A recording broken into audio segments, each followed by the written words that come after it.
श्री गुरुदेव दत्त. तर आसुरी शक्तींचा प्रभाव हा खूप भयानक असतो. घरात जर आसुरी शक्ती असतील तर ते काय करू शकतील याची कल्पना नाही. घरात आसुरी शक्ती आहेत हे लवकर कळतसुद्धा नाही. जेव्हा वेळ येते ते जेव्हा भोग सरते तेव्हाच देव बोलून घेतो. मगच आपलं टाईम सरतं. तर सगळ्यांना माहीतच आहे की माझ्या आयुष्यात जे घडलेलं आहे ते मी सगळ्यांशी शेअर करतेच आहे. एवढ्या 15-20 वर्षात माझ्यासोबत काय घडलं, काय झालं, जे माझे अनुभव आहेत ते सगळं मी एक तुम्हाला शेअर करतेच आहे. तर ही जे घटना आहे ते पण मोराळे जाण्या अगोदरचीच घटना आहे आमच्यासोबत घडलेली. सत्य घटना आहे. मोराळे जाण्या अगोदर आमच्यासोबत खूप काही घटना घडलेल्या आहेत आणि मोराळेला जाऊन आल्यानंतर सुद्धा आम्हाला खूप काही अनुभव आलेले आहेत. ते सगळं मी शेअर करतेच आहे. आता एक घटना मी शेअर करणार आहे. तर आपल्या शरीरात आसुरी शक्ती असल्या तर ते दुसऱ्यांवर कसं प्रभाव टाकतात हे आमच्या घरात खूप घडलेलं आहे. ते मी दुसऱ्या व्हिडिओमध्ये तुम्हाला सांगते. तर आसुरी शक्ती असतात याबद्दल मी बोलते आहे. तर कालच्या व्हिडिओमध्ये मी तुम्हाला सांगितलंच होतं की आसुरी शक्ती कुठे वास करतात. असं रस्त्यावर वगैरे अपघात होतात तिथं असं ते सगळं मी तुम्हाला सांगितलंच आहे. तेच गोष्ट आमच्यासोबत घडलेली आहे म्हणून शेअर करते आहे. तर झालं काय, तेव्हा दसरा असते तेव्हा सगळे घरातले म्हणजे सगळे स्वच्छ करतात हे सगळ्यांना माहीतच आहे. तसंच आम्ही पण स्वच्छ करत होतो घरात दसऱ्याच्या टायमिंगला. घरात सगळं स्वच्छता चालू होतं. तर माझी आई किचन साफ करत होती. आतमध्ये होती, मी बाहेर होते. तर तिथंच होते, तिच्या जवळच होते पण जरा बाहेर. मग स्वच्छ करता करता माझी आई पडली. तर ती कसं पडली माहिती आहे का, पूर्ण असं कोणीतरी वर उचलून टाकल्यासारखं तिला झालं. तर ती तसल्या अवस्थेत पडली. जोरात कुणीतरी असं वर उचललं आणि जोरात कोणतरी आपटलं, असं तिला झालं. तर ती काय केली, ती हात खाली टेकवली तर तिचं सगळं बॉडीचं सगळं ते वेट त्या ओझं त्या हातावर पडलं. ते पूर्ण हात टेकवल्यानंतर हातावर पडलं आणि ते हात एकदम फ्रॅक्चर झालं. तर आम्हाला काही कळालंच नाही. ते काही असं सुजलं पण नाही आणि काय नाही. एवढा त्रास होऊ लागला. ते हात मोडलेलंच आहे अजूनसुद्धा. आसुरी शक्त्या एवढ्या हे असतात की ते कळूसुद्धा देत नाहीत की हे कशामुळं घरात घडतंय. तर त्याच्या दुसऱ्या दुसऱ्या दिवशी माझ्या आईचं पेमेंट आल्यानंतर आम्ही हॉस्पिटलला दाखवायचं म्हणून दुसऱ्या हॉस्पिटलला जायचा विचार केलो. म्हणजे आमचं गाव सोडून दुसरं गाव असं. तर माझी आई म्हणली की बसनी जायचं. तर मी काय म्हणले, गाडीच आहे आपल्या घरात तर गाडीवर जाऊया असं मी म्हणलं. मी घेऊन जाते तुला हॉस्पिटलला म्हणून मी निघायला सगळं तयारी केलं दुसऱ्या दिवशी. तर तर आम्ही लवकरच तयार झालेलो हां. म्हणजे लवकर म्हणजे 9-10 वाजताच आम्ही तयार झालो होतो. अगोदर हे विचार करा, आत्ता जे मी सांगते आहे ते विचार करण्याची गोष्ट आहे. आम्ही 9-10च्या आतच तयार झालो होतो. तर टायमिंग पुढं कसं घालवलं आणि पुढं कसं ढकललं ते बघा. आसुरी शक्ती काय करू शकते? हे तर म्हणजे मी अनुभवलेलंच आहे. काहीही करू शकते, ते आम्हाला कळतसुद्धा नाही. तर आसुरी शक्त्यांचं टायमिंग किती असते? दुपारी असते. 11:30च्या पुढं, 11च्या पुढं, 12च्या पुढं असं 12पर्यंत, 12च्या पुढं असं टायमिंग असते. तर आसुरी शक्ती कसं टाईम ढकललं बघा पुढं. त्या टायमिंगमध्ये आम्ही सापडावं आणि ते सगळं व्हावं असं किती त्याचं प्लॅनिंग होतं बघा. तर आम्ही जायलाच निघालेलो. तर तेवढ्यात मला शिकवलेले सर, शिक्षक येऊन बसले अचानकच घरात. एकदम आले अचानक भेटण्यासाठी. तर काय करणार मग, ते बोलावंच लागणार ना. तर ते सर आल्यानंतर आम्ही बोलतच बसलो. त्यात ते शिक्षक एवढा वेळ बसले की पूर्ण 11-11:30 वाजले. तोपर्यंत ते बोलतच होते, गप्पा मारतच बसले. आम्हाला हॉस्पिटलला जायचं होतं, तर बोलायचं कसं? म्हणून आम्ही सुद्धा तसंच बोलत बसलो. जेव्हा आसुरी शक्ती भटकण्याचं टायमिंग झालं, दुपार झाली, तेव्हा ते शिक्षक उठून गेले. तेव्हा आम्ही विचार केला नव्हता असं काही होईल. तर आम्ही अगोदरपासूनच देवदेव करतो. तर आम्ही मोराळे जाण्याअगोदर आम्ही अमावास्येला वगैरे देवाला जातच होतो. आम्ही अगोदर हैदराला जात होतो. दर अमावास्येला 2-3 वर्ष आमचं कंटिन्यू होतं.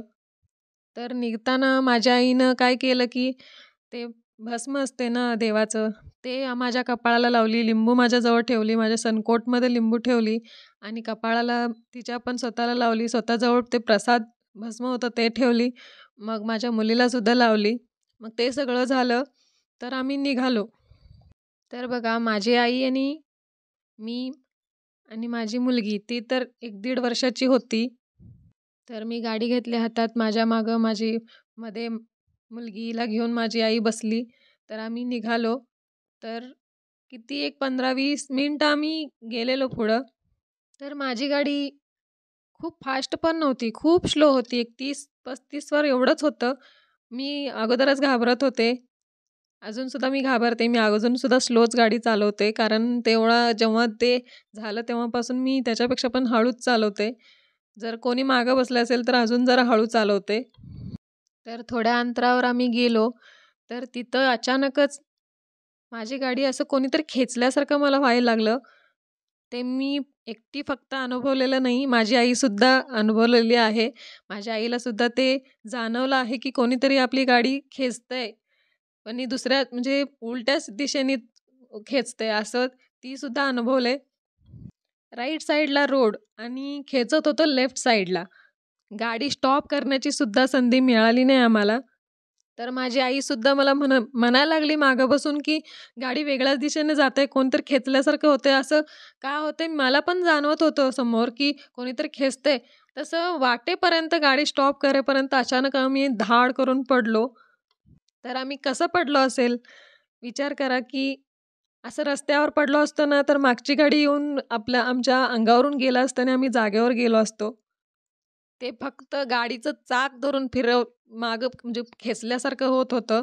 तर ती गाडीच तिकडं साईडला जाऊन पडली आणि आम्ही जसं गाडीवर बसलो होतो ना, तशाच अवस्थेत आम्ही रोडवर पडलो होतो. रोडच्या साईडला. रोडवर मधोमध पडलो असतो तर गेलो असतो आम्ही, आज राहिलो नसतो.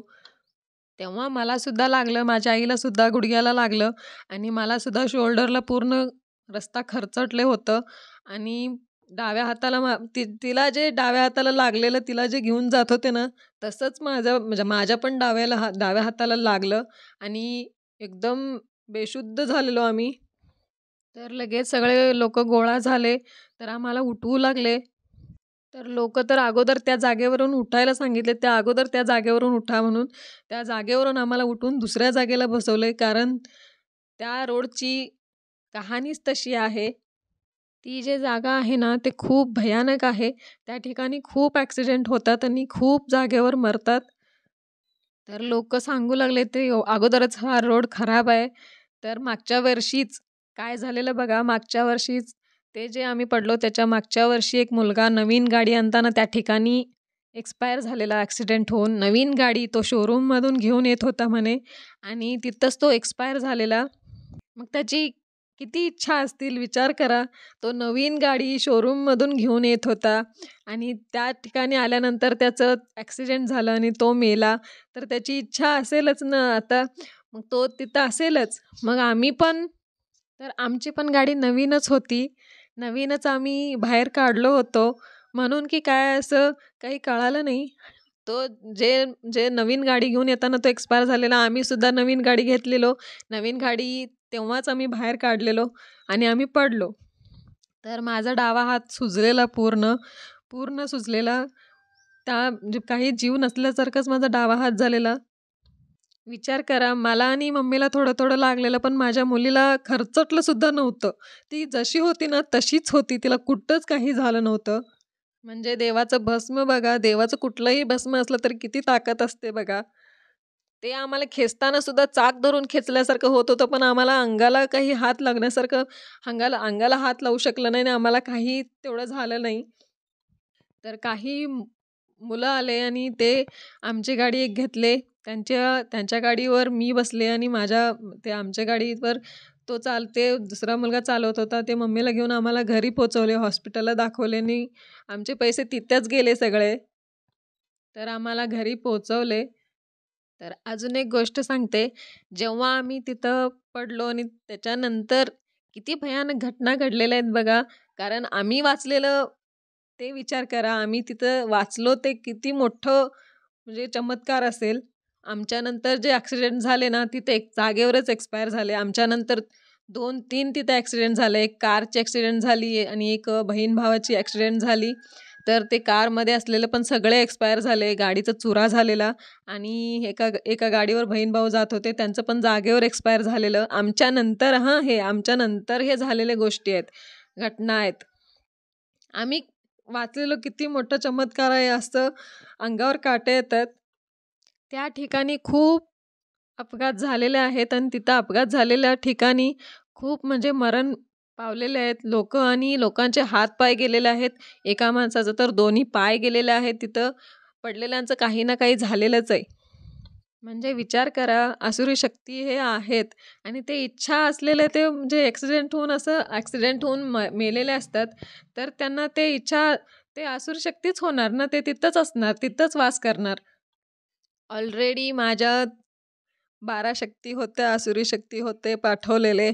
मग अशा ठिकाणी आम्हाला पोचवलं की ते टायमिंग बघा, त्या टायमिंगमध्ये तिथं जाऊन अडकवलं. आमचा जीव घेण्याचा किती वेळा प्रयत्न केला आहे, किती त्रास दिला आहे हे विचार करा. आणि आसुरी शक्तींचा किती प्रभाव असतो बघा. आजपर्यंत माझ्या आईला हॉस्पिटलला दाखवायचं झालेलं नाही त्या हाताबद्दल. ते हाताबद्दल दाखवायला गेलं की काही ना काही होते.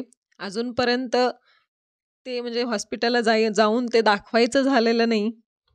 फक्त हातच मोडला नाही तर माझ्या आईला त्याच्यानंतर गुडघासुद्धा बंद केलेलं, गुडघासुद्धा धरलेलं. ते तर मी तुम्हाला सांगितलेलंच आहे. उठता बसता येत नव्हतं, टॉयलेट करता येत नव्हतं.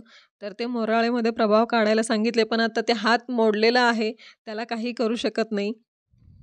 आमच्या आयुष्यात घडलेल्या सत्य घटना आहेत म्हणून तर मी तुमच्याशी शेअर करते आहे. सगळ्यांना कळू दे, लोकांपर्यंत पोहोचू दे म्हणून तर मी शेअर करते आहे.